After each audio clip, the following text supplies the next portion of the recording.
मैं आपका हमारे YouTube चैनल में पेंशनर्स, फैमिली पेंशनर्स और कर्मचारियों के लिए 5 बड़ी मैं खबरें देने वाला हूं, जिसमें आप सभी के लिए कई सारी बड़े अपडेट्स होंगे। जैसा कि आप सभी को पता है कि अब एक बजट सेशन आएगा जिसमें कर्मचारियों, पेंशनर्स के लिए भी कई सारी चीजें उसमें दी जा सकती है, क्योंकि अब गवर्नमेंट के ऊपर कई सारी चीजों का लेकर के इन पर, चाहे वो 18 मंथ्स के डीए एरियर्स हो, मिनिमम पेंशन हो, पेंशन टैक्स फ्री हो, ऐसे करके बहुत सारी इश्यूज हैं जो गवर्नमेंट इनको सॉल्व कर सकती है।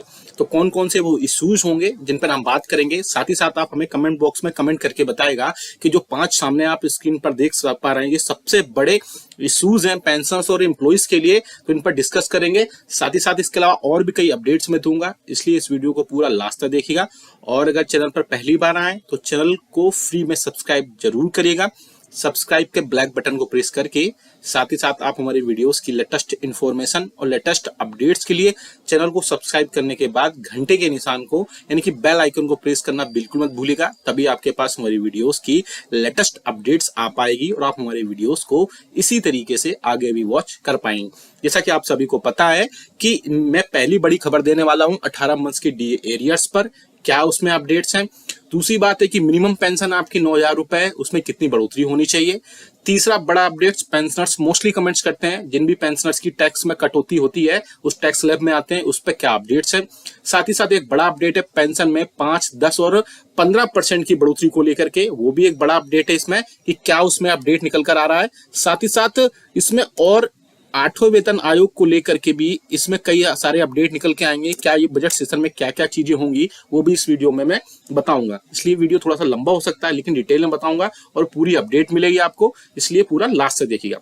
जैसा कि आप सभी को पता है कि अब बजट सेशन आएगा, उसमें पेंशनर्स की कई सारी मांगे या कई सारी डिमांड्स पूरी हो सकती हैं। जी हाँ दोस्तों, और सूत्रों की माने तो इसमें कई सारी चीजों में देखने को मिल सकती है, वो कर्मचारियों और पेंशनर्स को काफी ज्यादा राहत देखने को मिल सकती है और कई सारी चीजों पर उसमें अपडेट्स और चीजों को बढ़ोतरी देखने पर मिल सकती है। जिनमें सबसे ज्यादा जो है मैटर सबसे बड़ा है 18 मंथ्स के डीए और डीआरस का। हालांकि बहुत सारे पेंशनर्स और कर्मचारी ये बोलते हैं कि 18 मंथ्स के डीए एरियर्स पर आप बार बार बात क्यों करते हैं, उस पर अपडेट क्यों देते हैं जबकि वो नहीं मिलने वाला। तो मैं आपको बता दूं, ये आपका पैसा है, 18 मंथ्स के डीए और डीआरस आपको मिलना ही चाहिए। इसके अलावा यूनियन और फेडरेशन भी लगातार इसके रिगार्डिंग सरकार से बातचीत भी कर रहे थे, डिस्कशंस भी हुए, जिसमें 18 मंथ्स का डीए और डीआर का जो इशू था वो सबसे पहले रखा गया था। क्योंकि ये आपका पैसा है इसलिए आप इसे भूल नहीं सकते हैं। अगर ये मिलता है तो आपको आपकी पेंशन में लाखों रुपए तक बढ़ोतरी होगी और उसमें आपको काफी ज्यादा राहत मिलने की उम्मीद जताई जा रही है। इसलिए 18 मंथ्स का डीए और डीआर का जो इशू है वो आप भूल नहीं सकते हैं। इसलिए मैं कई बारी बारी और भी लोग हैं यूनियंस के, सारी फेडरेशन के, वो भी इसको उठाते रहते हैं और आपको ये मिलना ही चाहिए। इसलिए 18 मंथ्स के डीए डीआर को आप भूलिए मत, ये भी एक बड़ा इशू है, इससे आपको लाखों रुपए मिल सकते हैं। अब दूसरी बात करते हैं मिनिमम पेंशन पर। आप सभी को पता है कि आपकी मिनिमम पेंशन 7वें वेतन आयोग के अकॉर्डिंग यानी 7वें वेतन आयोग के रिकमेंडेशंस के हिसाब से 9,000 रुपए प्लस डीआर है, लेकिन और कर्मचारियों की बेसिक सैलरी 18,000 रुपए प्लस डीआर है। लेकिन उसमें मिनिमम पेंशन में बढ़ोतरी हो सकती है।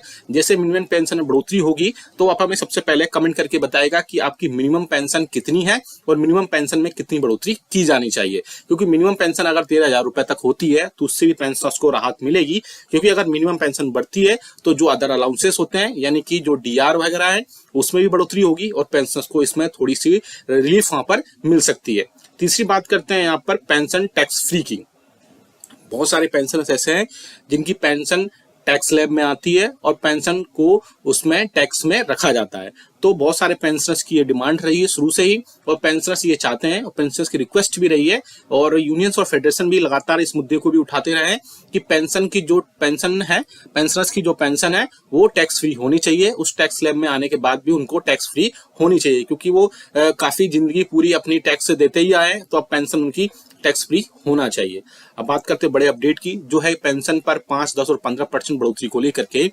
इसमें मिनिमम पेंशन में अगर बढ़ोतरी होती है तो भी पेंशनर्स को फायदा होगा, लेकिन पेंशन के लिए सबसे ज्यादा जो हॉट टॉपिक है वो है 5, 10, 15% इंक्रीज को लेकर के।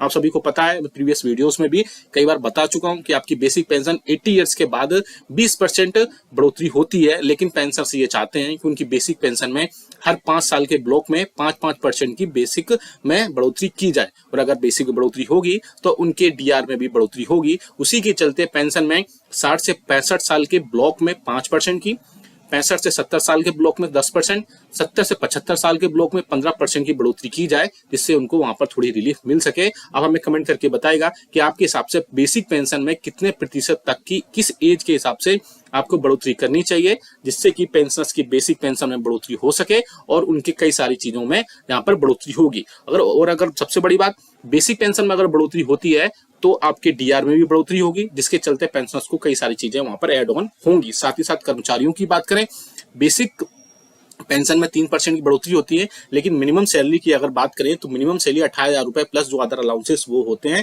लेकिन मिनिमम सैलरी अगर बढ़ती है 21,000 22,000 रुपए तक होती है, तो उससे कर्मचारियों को भी राहत मिलेगी, साथ ही साथ पेंशनर्स को भी इसमें राहत देखने को मिल सकती है। अब बात करते हैं फाइनल 8वें वेतन आयोग की। आप सभी को पता है पिछले साल 8वें वेतन आयोग पर संसद में भी इसमें मैटर उठाया गया था, वहां पर भी इस पर डिस्कशन किया गया था, लेकिन गवर्नमेंट ने क्लियर इंस्ट्रक्शन बोल दिया था कि अभी कोई भी मिनिस्ट्रियल और इंटर मिनिस्ट्रियल 8वें वेतन आयोग पर गठन नहीं हो रहा है। यानी कि अब आगे आने वाले दिनों में जब 2024 एंडिंग पर पहुंचेगा तो 8वें वेतन आयोग की अब चर्चा जोरों पर हो गई है। मीडिया में जो खबरें आ रही हैं उनकी अगर माने तो 8वें वेतन आयोग का गठन जल्द से जल्द हो सकता है। आपको जानकारी के लिए बता दूं, और आपको पता भी है कि 7वें वेतन आयोग का गठन 2016 में हुआ था, लेकिन उससे पहले एक कमेटी बनाई गई थी। उस कमेटी के रिकमेंडेशंस दिए गए थे और कमेटी के रिकमेंडेशन देने के बाद ही उसमें उसके रिकमेंडेशंस माने गए थे और आपकी 2016 से आपकी सैलरी और पेंशन में बढ़ोतरी की गई थी 6 पे कमीशन के बाद से।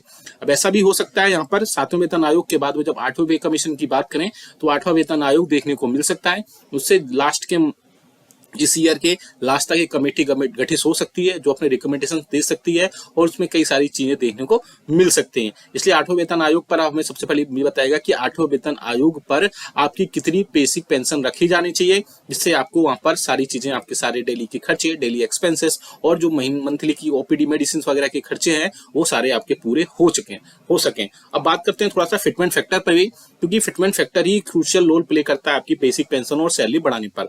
अभी आपका फिटमेंट फैक्टर 2.57 गुना है। अगर ये 8वें वेतन आयोग आता है तो 2.57 गुना में किस प्रकार से बढ़ोतरी की जाए जिससे कि बेसिक पेंशन में बढ़ोतरी हो।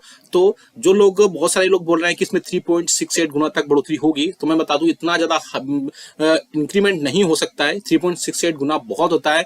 ऐसे करके बेसिक पेंशन लगभग डबल हो जाएगी, यानी कि अगर 9,000 रुपए तो 15 से 16,000 रुपए तक पहुंचेगी। वहीं कर्मचारियों की बेसिक सैलरी जो है 18,000 रुपए से बढ़ के 2,600 रुपए तक हो सकती है। लेकिन मेरे अकॉर्डिंग फिटमेंट फैक्टर 3 पॉइंट तक हो सकता है अगर 2.57 गुना के बेसिस पर है। अगर 3 पॉइंट भी होता है तब भी बेसिक पेंशन आपकी 9,000 रुपए से बढ़ के 13,000 से 14,000 रुपए तक हो जाएगी। साथ ही साथ कर्मचारियों की जो सैलरी है वो 18,000 रुपए से बढ़ करके 21,000 रुपए तक पहुंच सकती है। तो आप हमें कमेंट करके इस पर भी बताएगा कि फिटमेंट फैक्टर में कितनी बढ़ोतरी होनी चाहिए। डीआर आपका बहाल हो चुका है। अब आपको all India consumer price index का डेटा भी आ चुका है। अब उसके बेसिस पर जुलाई 2024 में 3 से 4% तक महंगाई भत्ता और महंगाई